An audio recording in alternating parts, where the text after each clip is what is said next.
میرے حسین تجھے سلام، میرے حسین تجھے سلام، میرے حسین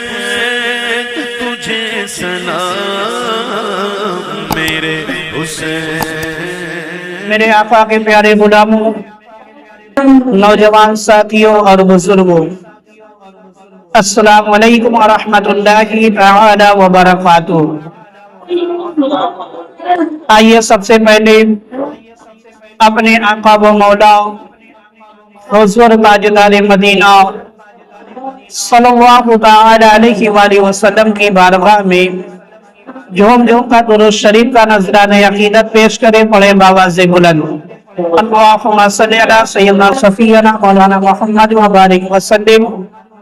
صلو علیہ السلام والسلام علیک یا رسول اللہ صلی اللہ تعالی علیہ وآلہ وسلم۔ میرے مسلمان بھائیوں، حضرت امام حسین رضی اللہ تعالی عنہ کی سیرت مبارکہ کو سمجھنے کے لیے سب سے پہلے جو ہے خلافت کے معاملے کو سمجھنا پڑے گا، کیونکہ امام عالی مقام نے جو تلوار اٹھایا ہے وہ یزید کے خلاف اٹھایا ہے۔ یزید کے خلاف امام عالی مقام نے تلوار اٹھایا ہے۔ آخر امام عالی مقام نے جو ہے حضرت ابو بکر صدیق کے خلاف کیوں نہیں تلوار اٹھایا؟ آخر حضرت عمر فاروق اعظم کے خلاف کیوں نہیں تلوار اٹھایا؟ حضرت عثمان غنی کے خلاف کیوں نہیں اٹھایا؟ آخر امام عالی مقام نے خلفائے راشدین کے خلاف تلوار کیوں نہیں اٹھایا؟ اگر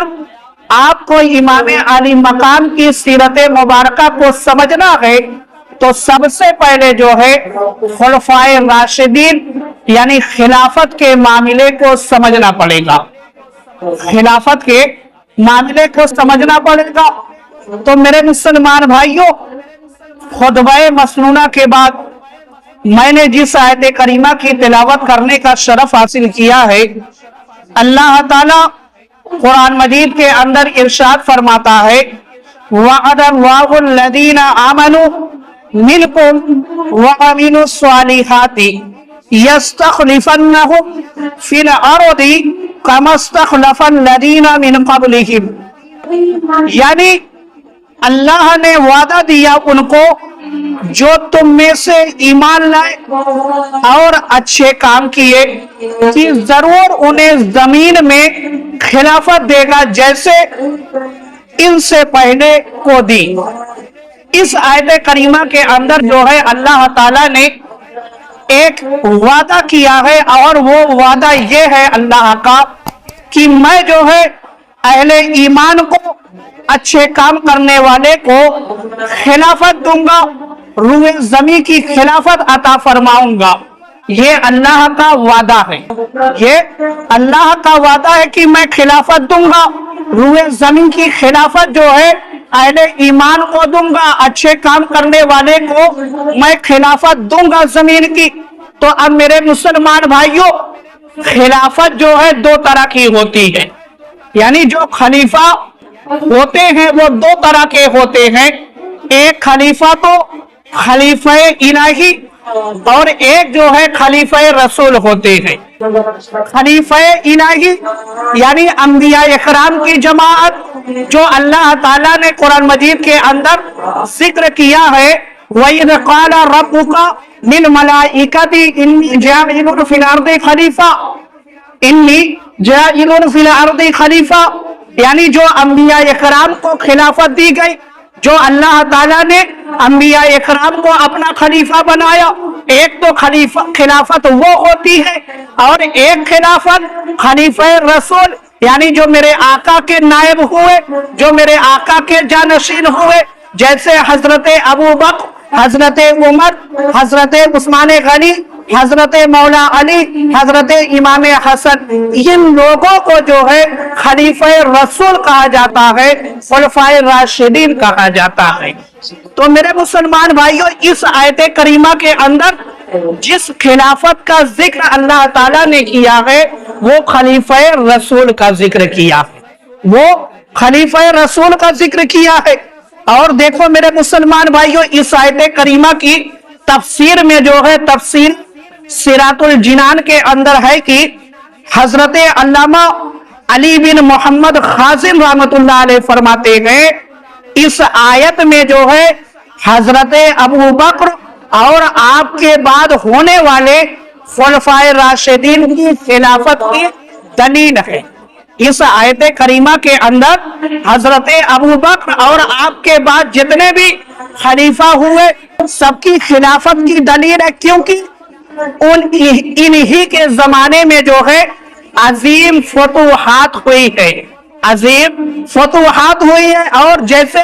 قیصر و کسریٰ جیسے شہر جو ہے وہ انہی خلیفہ کے زمانے میں فتح ہوئے، اور مسلمانوں کے ہاتھ جو ہے بہت بڑا خزانہ جو لگا ہے وہ انہی خلیفہ کے دور میں لگا ہے، یعنی خلفائے راشدین ہی کے زمانے میں لگا ہے، اور اسلام کو جو طاقت ملی ہے، قوت ملی ہے، وہ انہی خلفائے راشدین کے زمانے میں ہی ملی ہے، جو اسلام کے اندر امن کا پرچار ہوا ہے، اسلام دور دور تک گیا ہے، دین کا غلبہ ہوا ہے، وہ انہی خلفائے راشدین کے زمانے میں ہوا ہے۔ اس لیے ان آیت کریمہ کے اندر جو ہے، جو اللہ تعالیٰ نے وعدہ کیا ہے کہ میں زمین کی خلافت عطا فرماؤں گا، اس آیت کریمہ سے جو ہے حضرت ابو بکر کی خلافت ثابت ہوتی ہے، حضرت عمر کی خلافت ثابت ہوتی ہے، حضرت عثمان غنی کی خلافت ثابت ہوتی ہے، اور حضرت مولا علی کی خلافت ثابت ہوتی ہے۔ تو میرے مسلمان بھائیوں، اور دیکھیں ترمذی شریف اور ابو داؤد شریف کے اندر جو ہے یہ حدیث پاک موجود ہے کہ حضور اقدس صلی اللہ تعالی علیہ وآلہ وسلم نے ارشاد فرمایا، خلافت میرے بعد جو ہے 30 سال رہے گی۔ میرے آقا نے فرمایا کہ میرے بعد جو ہے خلافت 30 سال رہے گی، پھر اس کے بعد جو ہے ملوکیت یعنی بادشاہت شروع ہو جائے گی، اس کے بعد بادشاہت شروع ہو جائے گی۔ یہ میرے آقا نے فرمایا، کیا فرمایا؟ میرے آقا نے فرمایا کہ میرے بعد جو ہے خلافت 30 سال رہے گی۔ میرے آقا نے ایک فیگر دے دیا، میرے آقا نے ایک فیگر دے دیا، ایک جو ہے مدت بتا دی کہ میرے بعد جو ہے 30 سال خلافت رہے گی۔ جب 30 سال مکمل ہو جائے گا پھر اس کے بعد جو ہے ملوکیت یعنی بادشاہت شروع ہو جائے گی۔ تو اب میرے مسلمان بھائیوں، اس حدیث پاک سے معلوم کیا ہوا کہ اگر جو ہے صرف ایک کو خلیفہ مانا جائے تو ہرگز جو ہے خلافت کی جو مدت ہے وہ پوری نہیں ہوتی ہے، اور جب خلافت کی مدت پوری نہیں ہوگی تو میرے آقا کا جو فرمان ہے وہ غلط ثابت ہوتا ہے۔ میرے آقا کا فرمان جو ہے کبھی غلط نہیں ہے، دنیا تو ادھر کا ادھر ہو سکتی ہے مگر میرے آقا کا فرمان جو ہے غلط نہیں ثابت ہو سکتا ہے۔ تو معلوم کیا ہوا کہ میرے آقا نے جو فگر دیا تھا، جو مدت بتائی تھی 30 سال کی، اب آپ خلفائے راشدین کا زمانہ دیکھیں کہ تفسیر خازن کے اندر جو ہے امام خازن نے جو ہے خلفائے راشدین کی خلافت کا جو زمانہ ہے اس کی تفسیر آپ نے یوں بیان کی کہ حضرت ابو بکر صدیق رضی اللہ تعالی عنہ کی خلافت جو ہے 2 برس 3 ماہ رہی، آپ کی خلافت 2 برس 3 ماہ رہی، اور حضرت عمر کی خلافت 10 سال 6 ماہ رہی، حضرت عمر کی خلافت 10 سال 6 ماہ رہی، اور حضرت عثمان غنی کی خلافت 12 سال، اور حضرت علی کی خلافت جو ہے 4 سال 9 ماہ رکھی اور حضرت امام حسن کی خلافت جو ہے 6 ماہ رکھی۔ تو اب جب آپ ملائیں گے خلفائے راشدین کے زمانے کو تو 30 سال جو ہے مکمل ہو جاتے ہیں، 30 سال مکمل ہو جاتے ہیں۔ تو معلوم کیا ہوا کہ میرے آقا نے جو فیگر دیا تھا، جو مدت دی تھی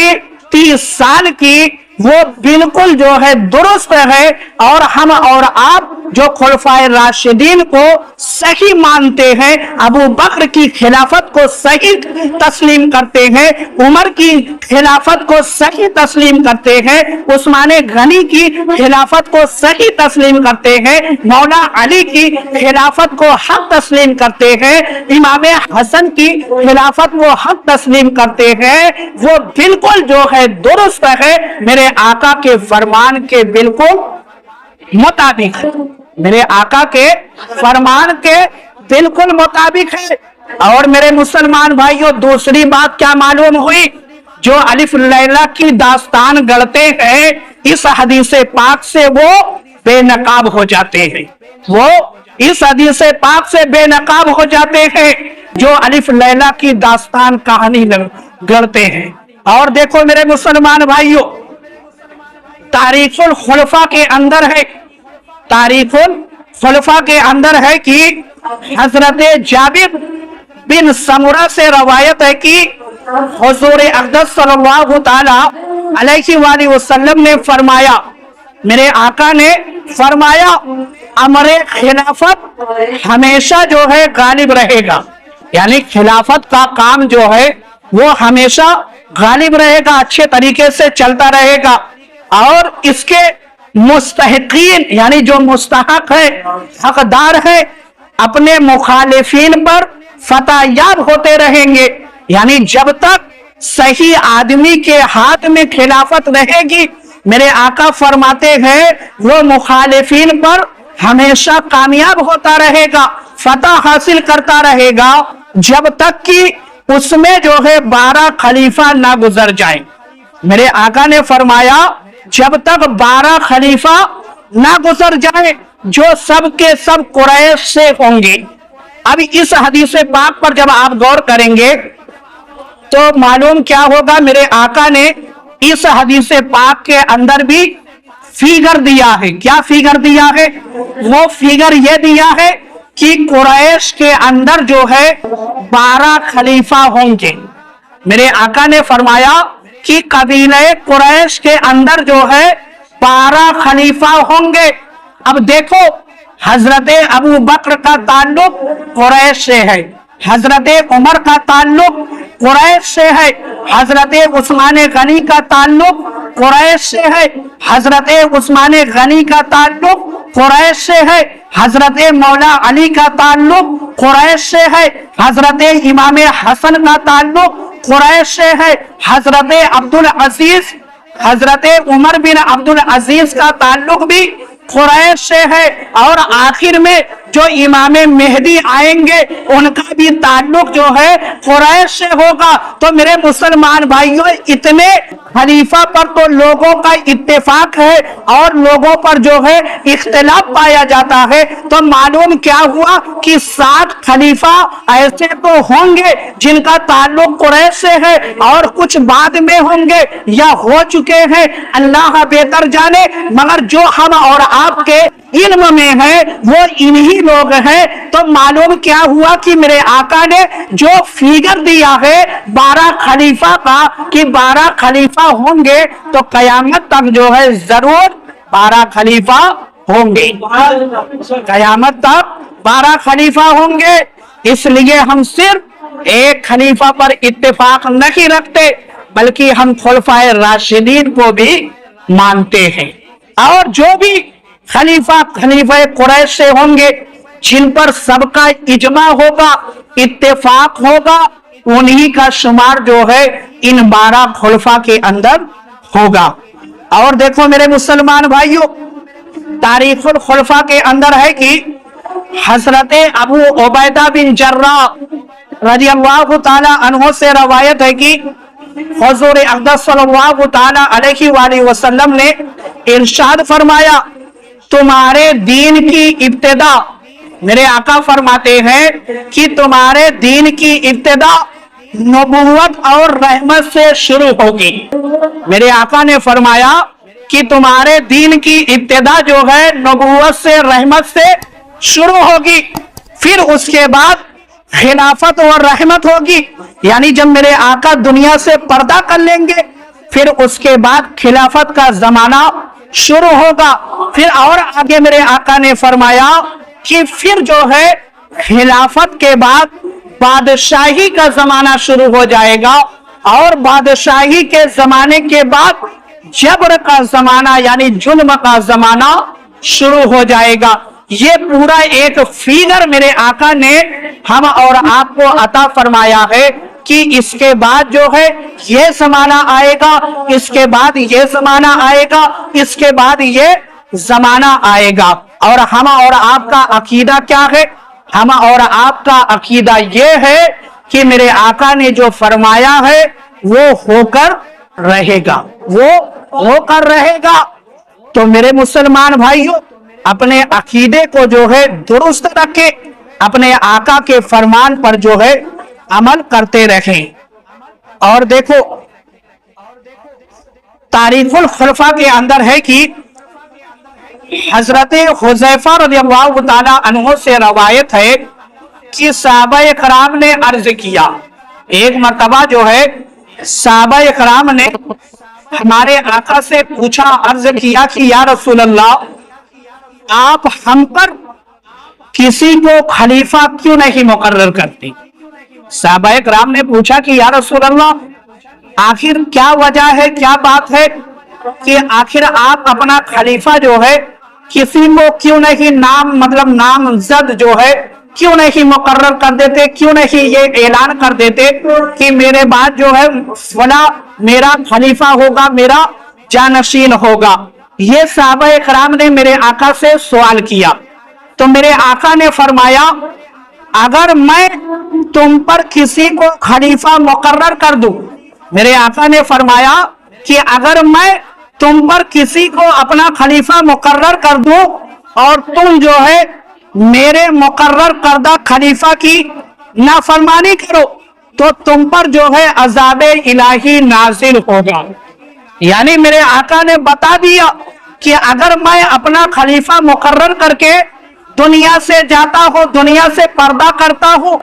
اور تم جو ہے میرے مقرر کردہ خلیفہ کی جو ہے بات کو نہیں تسلیم کرتے،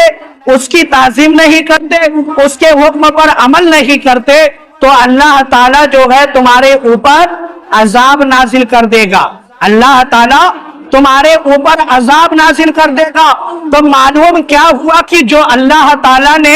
اپنے محبوب کو وَمَا أَرْسَلْنَاكَ إِلَّا رَحْمَةً لِلْعَالَمِينَ بنا کر بھیجا ہے، میرے آقا اپنے امت پر جو ہے بہت ہی مہربان ہے۔ میرے آقا کی نظر دیکھ رہی تھی کہ آنے والا ایک زمانہ ایسا آئے گا جو میرے خلیفہ کی لوگ بے عزتی کریں گے، اس کی بات کو نہیں مانیں گے، تو اس کی وجہ سے جو ہے بے گناہ لوگ بھی جو ہے کہیں اللہ کے عذاب میں گرفتار نہ ہو جائے، اس لیے میرے آقا نے جو ہے کسی کو نام لے کر جو ہے نامزد نہیں کیا کہ میرے بعد جو ہے فلاں میرا خلیفہ ہوگا۔ تو میرے مسلمان بھائیوں، میرے آقا کے ہر کام میں جو ہے حکمت ہے، اور اس میں ہم اور آپ کی ہی بھلائی ہے، ہم اور آپ کی ہی بھلائی ہے، ہم اور آپ کا ہی فائدہ ہے۔ اور میرے مسلمان بھائیوں، مستدرک کے اندر ہے کہ حضرت ابو وائل سے روایت ہے کہ حضرت علی سے کہا گیا، یہ اس وقت کی بات ہے جب حضرت علی کو زخمی کر دیا گیا تھا کوفہ کے اندر، اس وقت کی یہ بات ہے، حضرت علی سے کہا گیا کہ آپ ہم پر جو ہے کسی کو خلیفہ کیوں نہیں مقرر کر دیتے، یعنی اب آپ زخمی ہو چکے ہیں، آپ کی شہادت ہو جائے گی، تو ایسا کیوں نہیں آپ کرتے